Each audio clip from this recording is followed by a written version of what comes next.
Bismillahirrahmanirrahim. Assalamu alaikum students. I hope all of you are doing great. My name is Faisal Iqbal and welcome back to the Grammar Junction. If I'm not wrong, this is my first video for SSC students, isn't it? So grammar के जो topic हैं वो तो 9th 10th first year second year के almost same है and हमने grammar पे बहुत ज़्यादा डिस्कशन की इस चैनल पे बट मुझे लगता है कि ये पहली वीडियो है मेरी एसएससी स्टूडेंट्स के लिए. So this is the right time to discuss things क्योंकि मंडे को आपका पेपर है and believe me this is more than a guess paper. We are not just discuss कि ये टॉपिक्स इंपॉर्टेंट है मेरे अकॉर्डिंगली आप इनको प्रिपेयर कर लें. विल डिस्कस दिस थिंग कि हमने उसको किस तरीके से प्रिपेयर करना है. Some importants tips and tricks I will be sharing with you. अगर आप एंड तक वीडियो देखेंगे तो इंशाल्लाह you will have more things जो आप एक्सपेक्ट करते हैं इस वीडियो से. इंशाल्लाह आपको बहुत अच्छे से समझ आएगी. सेक्शन ए की अगर मैं बात करूं तो सेक्शन ए में obviously the grammar vocabulary in grammar जितने भी ग्रामर के टॉपिक्स हैं वो सारे के सारे शामिल हैं और आप मॉडल पेपर इसे देख के वहाँ से प्रैक्टिस कर रहे होंगे. But please figures of speech पे आपने बहुत ज़्यादा फोकस करना है. इसमें बच्चों को इश्यूज हो जाते हैं. ये इंपॉर्टेंट टॉपिक है. Then clauses phrases in topics पे आपने बहुत ज़्यादा प्रैक्टिसेस करनी है. कोई चीज़ नहीं समझ आती है आप मुझसे पूछ सकते हैं.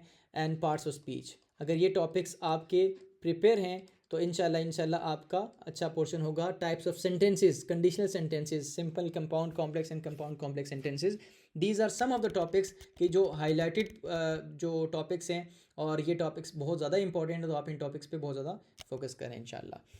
Let's talk about section B जो कि जिससे सबसे ज़्यादा हम गेस कर सकते हैं बिकॉज दो ही क्वेश्चन हैं 2 और 3 जहाँ पे हम गेस कर सकते हैं. बाकी तो गेस पोर्शन नहीं है. बाकी तो हम इंशाल्लाह डिटेल में सारे के सारे टॉपिक्स को देखेंगे. So unit 1, 4, 7, 9, 10, 11, 12 these are the important portions and मुझे लगता है कि इनमें से किसी एक टॉपिक से आपका रीडिंग कॉम्प्रिहेंशन का पैसेज आ सकता है. बच्चे कहेंगे सर ये तो आपने सारे के सारे टॉपिक से बता दिया, आपने छोड़ा क्या. लेकिन let me discuss some important points. This first topic and these 4 topics, these are descriptive topics.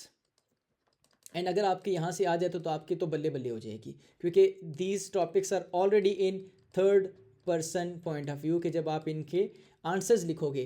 Summary writing की बात करूँ तो समरी राइटिंग में आपको यहाँ से काफ़ी ज़्यादा हेल्प मिल सकती है. ठीक है, क्योंकि जब आप समरी राइटिंग करोगे तो समरी राइटिंग करते हुए आपको उस टेंस को, स्ट्रक्चर को चेंज करने की कोई ज़रूरत नहीं है. अगर आपको कुछ चंक्स वहाँ से कॉपी करने, let suppose if you are not able to rephrase like, तो कुछ ना कुछ आप वहाँ से हेल्प ले सकते हो. आपको चेंज करने की ज़रूरत नहीं है. बट अगर आपके पेपर में थैंक यू मैम से चंक आ जाता है तो थैंक यू मैम जो है ये फर्स्ट पर्सन पर्सपेक्टिव में लिखा गया है. ठीक है, और सेकंड पर्सन भी पर्सपेक्टिव इसमें क्योंकि स्टोरी है यहाँ पे. तो इसको जब आप थर्ड पर्सन में चेंज करोगे तो आपके लिए थोड़ी सी मुश्किल हो सकती है. तो इसकी आपने बहुत ज़्यादा प्रैक्टिस करनी है. अल्केमिस्ट भी एक स्टोरी है लेकिन अच्छी बात यह कि ये ऑलरेडी थर्ड पर्सन पर्सपेक्टिव में लिखी हुई है. तो जब आप जितने भी थर्ड पर्सन पर्सपेक्टिव वाले टॉपिक्स होते हैं जब आप इनको समराइज करते हैं या इनके क्वेश्चन आंसर्स करते हैं तो आपको एक एज होता है कि आपको उनका जो स्ट्रक्चर है जब आप आंसर करेंगे या जब आप समरी राइटिंग करेंगे तो बहुत ज़्यादा चेंज करने की ज़रूरत नहीं है. उसी स्ट्रक्चर को आपने फॉलो करना है, उसी टेंस में आपने रहना है. ठीक है, आई होप कि ये पॉइंट आपको क्लियर होगा.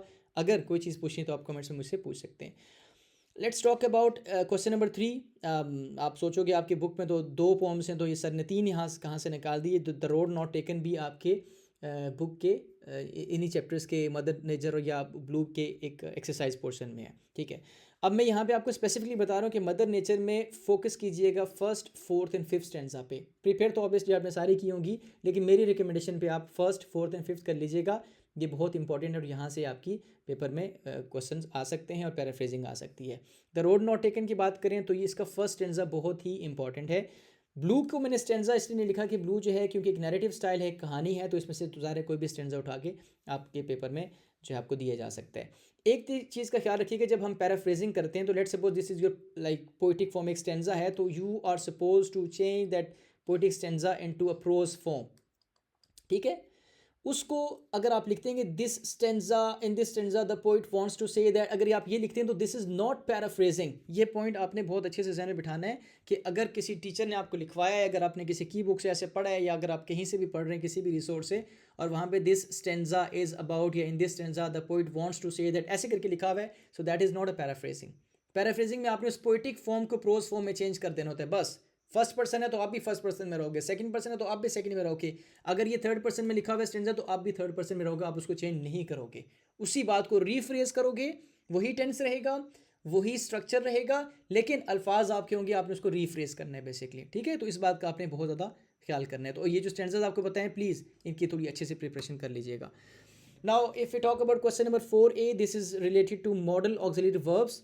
एंड जाहिर है मॉडल ऑक्सिलरी वर्ब, आपको टॉपिक तो पता है कि ये टॉपिक है, लेकिन उसको प्रिपेयर कैसे करें। आपके पेपर में ऐसे एक सेंटेंस आ जाएगा, she dash solve this problem, और आगे ब्रैकेट में लिखा होगा प्रेजेंट एबिलिटी। तो अब आपको ये नहीं समझ आता कि प्रेजेंट एबिलिटी के लिए हम कौन सा मॉडल वर्ब यूज़ कर सकते हैं। So here is a detailed list के अगर प्रेजेंट एबिलिटी है तो वहाँ आप कैन यूज़ करोगे, अगर पास एबिलिटी तो वहाँ आप कुड यूज़ करोगे, परमिशन फॉर्मल परमिशन है तो आप वहाँ पे मे यूज़ करोगे, पॉसिबिलिटी है तो मे माइट दोनों यूज़ कर सकते हैं, सर्टेनिटी है या लॉजिकल कंक्लूजन है तो मस्ट यूज़ करेंगे, फ्यूचर प्रेडिक्शन है तो विल शेल। सो ये एक डिटेल आपके साथ मैंने काफ़ी ज़्यादा चीज़ें डिस्कस की हैं, काफ़ी ज़्यादा मॉडल ऑक्सिलरी वर्ब्स यूज़ किए हैं, और उनके यूजेस भी आपको यहाँ पे एग्जाम्पल के थ्रू समझ आ गए। सो इस तरीके से अगर आपने इसको प्रिपेयर कर लिया तो इंशाल्लाह आपको पेपर में बहुत ज़्यादा हेल्प मिलेगी।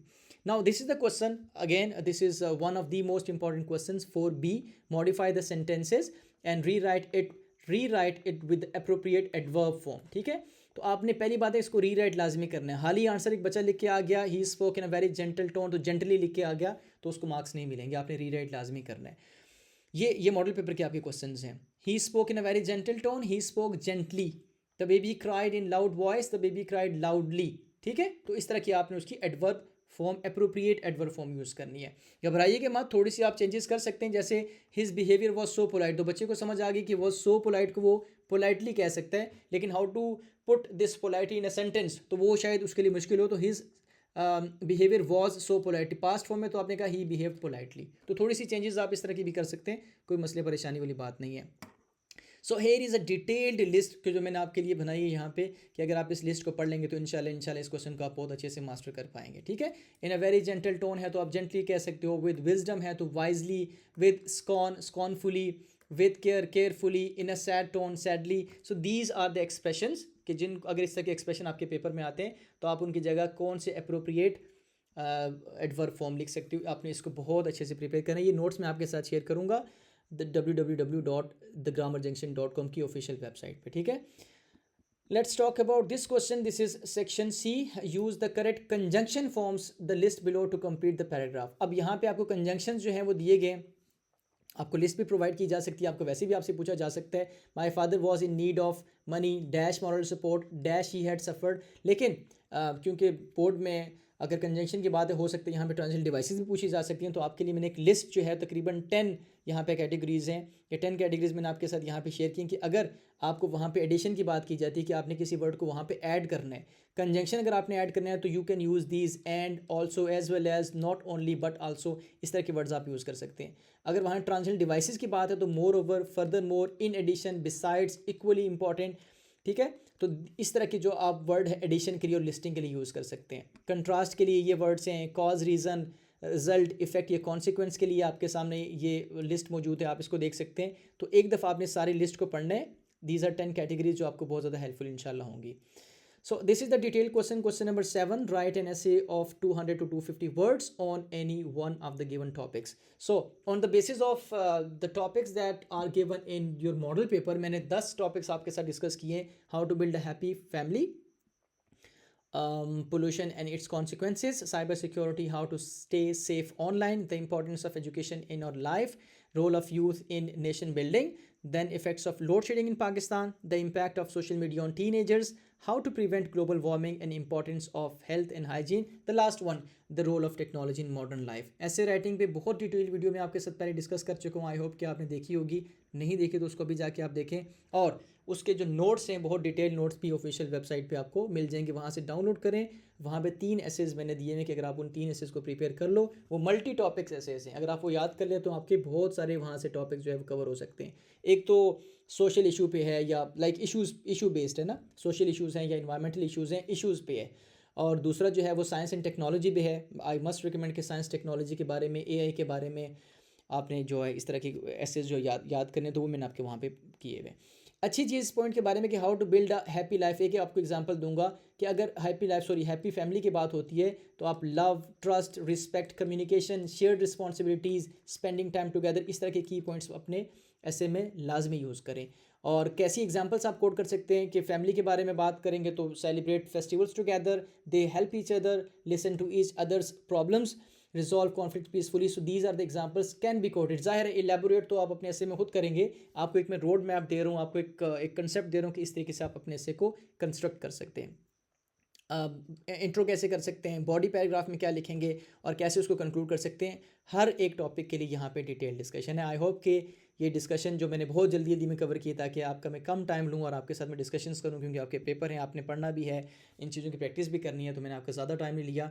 आई होप कि ये आपको डॉक्यूमेंट बहुत ज़्यादा आपके लिए हेल्पफुल होगा। मैं इसको ऑफिशियल वेबसाइट पे अपलोड भी कर रहा हूँ, और इस वीडियो को प्लीज़ अपने दोस्तों तक पहुँचाइए, क्योंकि एक ही दिन है, अगर इसके बाद उन तक वीडियो पहुँची तो उनके किसी काम की नहीं रहेगी ना वक्ती तौर पे, बाद में शायद फर्स्ट ईयर में काम आ जाए। अभी यानी कि फर्स्ट ईयर में भी शायद ये टॉपिक तो सामने जो लिखे हुए हैं ये तो उनके काम के नहीं होंगे। सो ज़रूर उनके साथ शेयर कीजिएगा और इनकी प्रैक्टिस कीजिएगा। अगर कोई चीज़ नहीं समझ आती तो कमेंट्स में मुझसे आप पूछ लीजिएगा, मुझे डायरेक्ट मैसेज कर सकते हैं। And best of luck for your paper. Thank you and अल्लाह हाफिज़।